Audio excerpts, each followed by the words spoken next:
Hey everybody, it's Ron from Pick Dawgz, and this is the NFL edition of Ron's Rundown. We're going to go over all the games in Week 10 of the NFL season, starting with the Thursday night game, ending with Monday Night Football. If you like what you see, make sure to give this video a big thumbs up and subscribe to our channel. Helps us out a ton. And don't forget to put your football plays in the comment section below. If you're looking for my best bets, you can find those at the Premium Picks tab at Pickdawgz.com. And if you have the chance, check out the bank shot breakdown I'm doing for college basketball this season, doing a daily video going over 5 games in college hoops every single day. So you can check that out. I'll put a link in the description below. Alrighty, let's get into it. Here are the games for Week 10 of the NFL season. First up, we see your Thursday night football game between the Atlanta Falcons and the Carolina Panthers. This one on Prime Video at 8:15 Eastern start time. And the Falcons are laying 3 points here on the road. Totals at 43, 43.5 at some books as well. Now, I don't know about you guys, but before the season, if you would have told me that the Falcons-Panthers Thursday night game in Week 10 of the season would actually matter in terms of the playoff race in the NFC, I wouldn't have believed you. But here the Falcons are, 4-5, tied for first place in the NFC South with the Tampa Bay Buccaneers. Now, the Falcons did lose in Week 9, while the Bucs grabbed a win in Week 9 over the Rams. So that's why we're tied here in the division. But even the Panthers, who are 2-7, a win here, a division win, could get them back into the race themselves. So this actually means a little bit more than what we expected going into the season. Still might not be the most entertaining game on paper, and I am going to lean towards the under in this one. Still seeing those primetime unders cash at a pretty good clip. We saw yet again on Monday Night Football the under hit between the Ravens and Saints, and this is a little bit more of a contrarian play because when we saw the first matchup between these two teams, a 37-34 final in the Falcons' favor, went way over the total, one of the more high-scoring games of the season, but I still think Atlanta's going to run the football a lot in this game, going to chew the clock more often than not. And, Marcus Mariota coming off a rough week in the passing game. He was only 12 of 23 passing for 114 yards. And I do think Atlanta will be running the football at least 35 times yet again in this spot, which we usually see them do anyway. Carolina, on the other side, their offense looked really rough in their last game against the Cincinnati Bengals. Only 21 points, but only 228 total yards. The running game couldn't get going. The offensive line held up in terms of pass blocking, but just wasn't a good performance offensively. Even though the defense struggled, I just don't think that the Falcons' offense is as explosive enough to put up a big number in this game on the road, especially on a short week. I'm going to take the under in this Falcons-Panthers game. Not my favorite game on the board so far, but I'm leaning towards the under in this one. Next up, we see your Germany game between the Seattle Seahawks and the Tampa Bay Buccaneers. Not in London for this one. We're in Germany for a 9:35 Eastern start time. Actually, 9:30 Eastern on NFL Network. The Seahawks are 2.5-point underdogs here, and the total set at 44.5. Now, when you look at Tampa Bay last week, they earned a very important win. They snapped their 3-game losing streak. They were losing in that game to the Rams for most of it, but they found the points late. Defense held up, and they earned a 16-13 victory. Now tied with the Falcons, like I mentioned before, for the division lead in the NFC South. And really, even though the Bucs have struggled this season, it really hasn't been because of their defense. Their defense is still holding opponents to 18 points per game and 313 yards per game, earning plenty of sacks, forcing sacks on 9.8% of their opponents' passing plays. So I like this Bucs defense going into this game, even though they're facing a very hot Seahawks offense that put up 31 points last week. I do think Tampa Bay will be good enough defensively to keep this one close. On the other side, Seattle, their defense has really improved the last few weeks. Last 2 weeks against the Giants and Cardinals, they gave up 225 yards to the Giants, 262 to the Cardinals. They earned 5 sacks in each of those games. So now they've had 3 weeks out of the last 4 games where they've had at least 5 sacks. Their defense has really improved both against the pass and against the run. And it's one of the big reasons why they've won 4 straight games and 5 of the last 6 as well.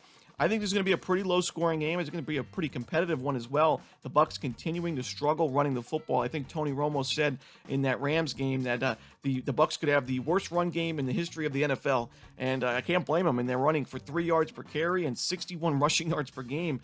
That's got to be one of the worst in really in NFL history. But I'm going to take the under in this one. I think it's going to be a defensive-first game. We know Pete Carroll and Todd Bowles, both defensive-minded head coaches. Give me the under in this Germany game. In our next game, we see the Jacksonville Jaguars taking on the Kansas City Chiefs. The Chiefs are big favorites here, laying 9.5 points. Total set at 50.5, one of the higher totals this week. I lean towards the over in this one, but I'm just going to take the points here with the Jaguars. I think 9.5 is just a little bit too many. I think the Chiefs win this game, and they win it pretty comfortably in the end. But, the Chiefs' defense last week, and really in weeks prior as well, struggling against the run. They gave up 5.9 yards per carry to Tennessee last week, 4.8 to the Niners the week before, gave up 6.5 yards per carry to the Raiders rushing attack back on Monday Night Football a few weeks prior. So the defense struggling a little bit against the run. The secondary still held up pretty well, but giving up a pretty good amount of passing yards. Now, a lot of that's because the Chiefs are usually up by a good amount of points, so teams are forced to throw the ball quite often. But the rushing defense struggles are a little worrisome. And when you're facing a team like the Jaguars, a team that really runs the football well, their offensive line is held up, one of the better offensive lines this season, really. And they're running the ball 5.1 yards per carry, about 150 rushing yards per game. The offense last week, 27 points after they were trailing for quite a bit. They was down 17-0 in that game. Made a nice comeback, 27-20 final score, over 400 yards yet again. I think this offense is a little bit underrated, and because of that, we're getting a good price here on the road. So I'm going to take the Jacksonville Jaguars plus those 9.5 points. I could see a touchdown win for the Chiefs, but I think 9.5 just too many. Next up, we see the Houston Texans taking on the New York Football Giants. Giants are 6.5 point favorites, total set at 40.5. Now, this total opened up at 38 and it's gone up 2.5 points. So, and I'm actually seeing some 41s out there as well. So, this total could continue to rise as the week continues. But when you look at this Giants team, the defense has kind of been a bend but don't break defense. They're giving up about 346 yards per game this season and 20 points per game. We've seen some spots where they've struggled in terms of the yards allowed against the Jaguars in a win, 23-17. The Giants defense allowed 452 total yards. In the week before that, another win for the Giants against the Ravens. They gave up over 400 yards as well. And the rush defense was pretty good against the Seahawks in Seattle, but other than that, was struggling quite a bit and giving up 5.5 yards per carry on the season. Not really what you want to see against a Texans team that has one of the more tougher running backs to face and one of the better rookie running backs in Dameon Pierce, who's averaging 4.6 yards per carry this season, coming off one of his best weeks of the year, in my opinion, against the Eagles, where the team overall, Houston, had 5.3 yards per carry and 168 rushing yards in the cover on the road or at home against Philadelphia. I think Houston's offense will be able to move the ball because of that run game, and even though Davis Mills is not my favorite quarterback to back, I still think that the Texans offense will find some success in this game.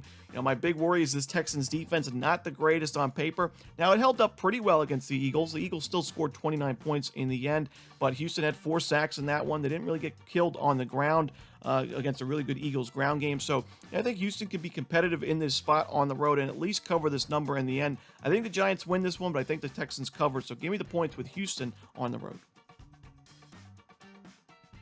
Next up, we see the New Orleans Saints taking on the Pittsburgh Steelers. The Saints are 2.5 point favorites, total set at 40. Got to admit, this is one of my least favorite games on the board, at least right now. Things could certainly change throughout the week, and there's been times where I haven't liked the game on Wednesday, but by Sunday, it's one of my favorite games on the board. So we'll have to see, but right now, it's just tough to lay these kind of points. Even really, it's only 2.5 points, but it's tough to lay any points with Andy Dalton and the Saints on the road. I mean, Andy Dalton had a really rough performance on Monday Night Football against the Ravens, and I thought it was actually a pretty good spot for him and his team, an offense that was looking pretty good at one point, but Dalton made a lot of mistakes in that game, and his receivers didn't help him as well. There was a lot of drop passes. And now when the running game couldn't get going, the offensive line did not hold up, and the defense struggled at times as well in stopping the Ravens' rushing attack. So the Saints coming off a really bad performance after a really strong performance the week before against the Raiders. So kind of tough to read this Saints team. You got the Steelers coming off a bye, and we know it's been a disappointing year for Pittsburgh overall, and a rebuilding year and years to come as well for Kenny Pickett and the Steelers. But at home here, I do think the Steelers can be competitive. They've played a pretty tough strength of schedule the last few weeks, on the road against the Eagles, on the road against the Dolphins, at home against Tampa Bay, which, the Bucs are having a down year, but still a tough matchup. Then at Buffalo, the Jets, at the Browns, the Patriots, and the Bengals. That's been the schedule for the Steelers. This could be probably the easiest foe they've had all year long, and at home, I think this is their best chance to grab a win. Give me the Pittsburgh Steelers plus the 2.5 points right now. Next up, we see the Detroit Lions taking on the Chicago Bears. Bears are laying 3 points in this one, total set at 48.5. Now, the Chicago Bears offense is looking real strong. I mean, the last 4 weeks, they've played some pretty tough defenses. The Commanders, the Patriots, the Cowboys. They played last week against Miami, who's struggling overall defensively, but still, all 4 weeks, the Bears not only had over 360 total yards, but over 200 rushing yards. I mean, this team has averaged 6.4, 5.4, 5.6, and 6.3 yards per carry in the last 4 weeks. Now, a lot of that has been Justin Fields, who just broke the single game record for most rushing yards by a quarterback. But still, I mean, this offense really knows how to run the football, and the offensive line has improved as the season continues. Still not the greatest offensive line on paper, but it has done a little bit better job, especially in the run game. So, the Bears, I think, will be able to score quite a few points in this one against a Lions defense that's probably bottom 3 in the league, in my opinion. Last week was a good performance from Detroit, but they still gave up almost 400 total yards, so it was more of a bend but don't break kind of style. Overall, giving up 29 points per game and 417 total yards per game. Both the secondary and the rush defense has struggled overall for Detroit. So, for me, I think the Bears will be able to move the football. I don't love this Bears defense, especially when you look at the trade deadline and some of the players that they lost at the deadline. But I do think that the Bears have enough here to win this one in the end. You got to lay 3 points. I don't think that's too much to ask for. I'm just going to lay the points here, even though the public is heavy on Chicago right now. I don't care. I'm going to take the Bears here and lay the points at home. Next up, we see the Cleveland Browns taking on the Miami Dolphins. Dolphins laying 3.5 points. Totals at 49, so another pretty high total this week. And you look at the Miami Dolphins defense, mostly struggling in terms of stopping the pass. The secondary has struggled quite a bit, giving up a 68.5% completion percentage to opposing quarterbacks and quite a bit of passing yards per game as well. And for that reason, the Dolphins are giving up 25 points per game. Last week, giving up 32 to the Bears, and the week before, 27 to the Lions. So, not the best defense, but the offense is certainly doing a lot of damage. 380 yards per game, 24 points per game, and that's despite having a few games where Tua was out with the injury. Teddy Bridgewater played a little while. He went down with an injury, so they had Skylar Thompson in there. So really good numbers overall for the Dolphins. But when you're facing the Cleveland Browns team, this is a team that loves to run the football, similar to the Chicago Bears. We know the Bears had a lot of success offensively. The Browns are coming off their bye week, and they're coming off probably their best performance I've seen from them in the last few years, and they dominated the Bengals in that game. The Halloween game on Monday night, 440 yards to 229 in that game the Browns had. 32-13 final score. The defense was going after the quarterback. They had 5 sacks in that one. Didn't give up the run. They only gave up 36 total rushing yards. And I got to mention, they gave up 36 yards to Joe Mixon and company in that game. You got to look at what Joe Mixon just did against the Carolina Panthers, where he had one of the better fantasy performances with 5 touchdowns, a ton of yards from scrimmage. It's pretty impressive to see that the Browns held him to 36 yards, or the team overall to 36 yards. Really impressive stuff from Cleveland. I think they're going to be able to move the football here, score some points. The offensive line is strong. I like the Browns here plus the 3.5 points. I think they're a live dog that could certainly win this game outright. So give me my points with the Browns on the road.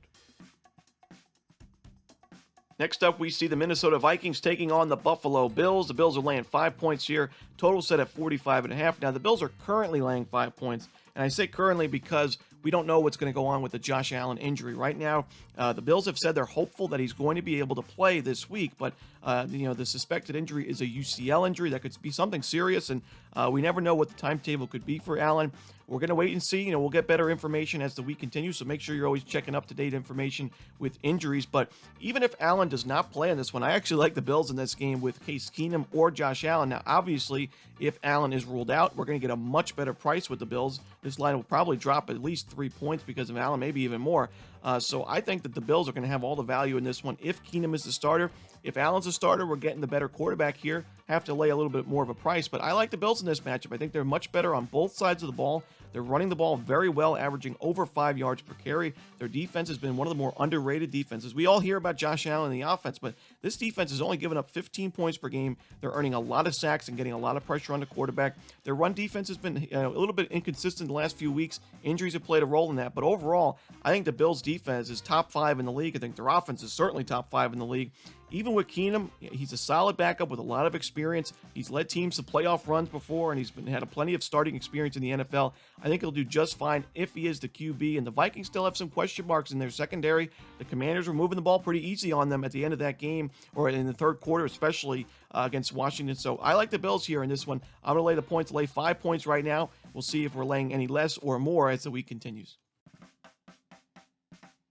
Next up, we see the Denver Broncos taking on the Tennessee Titans. Titans laying 3 points in this one. Total is set at 38.5. Now, the Tennessee Titans, I've heard a lot of things on social media from people. Malik Willis, that was a bad draft choice. The Titans are really going to be regretting that one. And he struggled last week. 5 of 16 for 57 passing yards. The week before, only 40 passing yards. So he certainly had his struggles early on. But what I have to say to those opponents is, the man's 2-0 against the number right now as a starting quarterback, and that's really all we care about right now, and it's all that matters. But I do think that the Broncos will cover this number. I actually like them to win this game outright. I think you're getting a good price here at +3. The Titans are going to be looking to run the football very often with Derrick Henry, just like they did against Kansas City. But the Broncos' run defense has been pretty good overall, and they're coming off a bye week, getting a little bit healthier as well. And I do think the defense for Denver has been the only thing keeping this team afloat. I mean, they're 3-5 to start the year, but I could see them being 1-7 to start the season without that defense. The defense holding opponents to 17 points per game and only 288 total yards per game. Their secondary has been one of the best in the NFL. So I don't think Malik Willis does much of anything in the passing game. And if the Broncos stack the box here and stop the run, I think they'll have a lot of success defensively overall.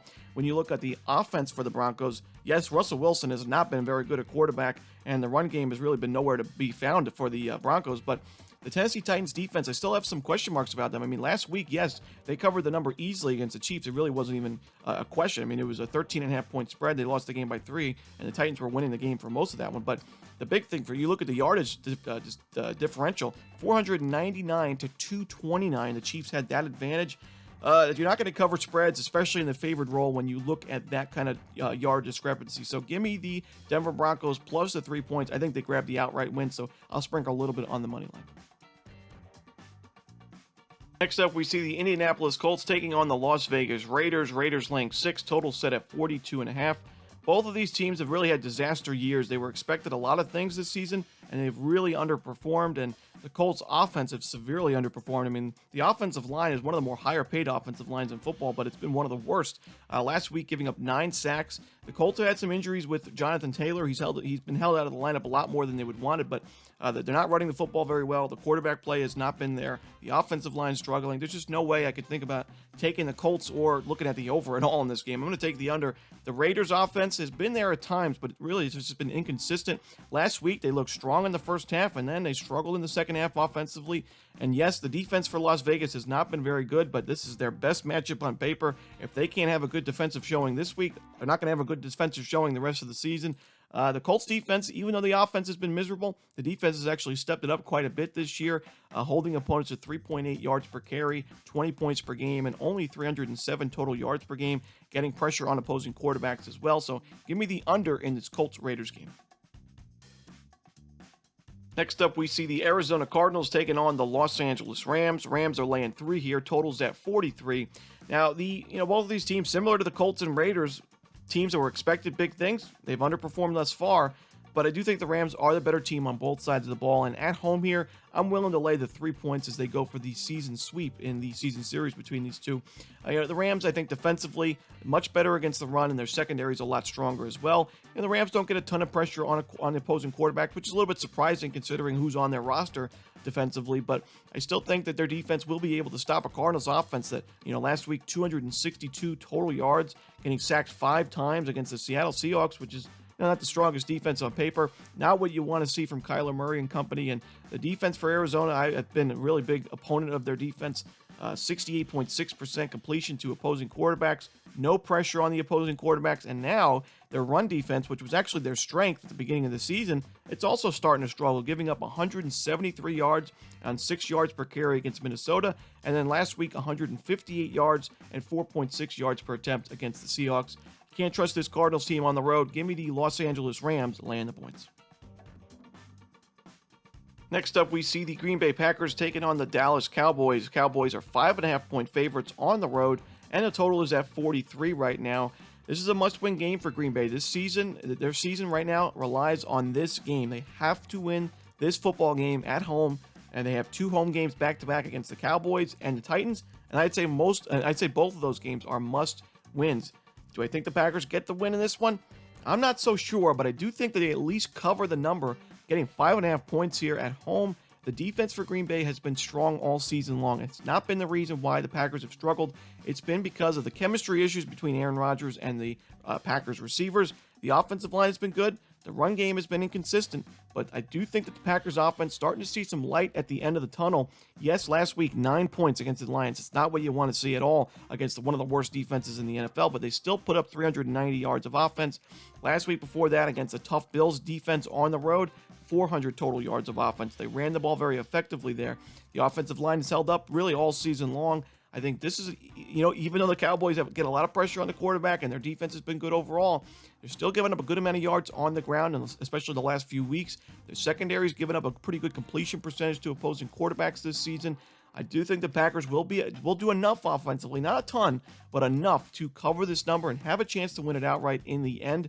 I'm going to take the points here with Green Bay. I think this is going to be a lot more closer of a game than what most are expecting, and a game that I think Aaron Rodgers shouldn't be counted out yet.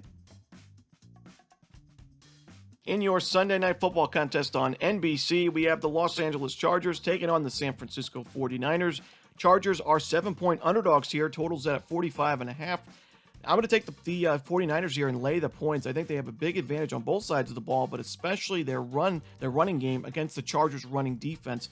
You look at the Chargers' rush defense the last 4 weeks, and 3 of those last 4, they've given up over 200 yards of offense on the ground, and they've given up 5.7, 6.3, and 6.9 yards per carry.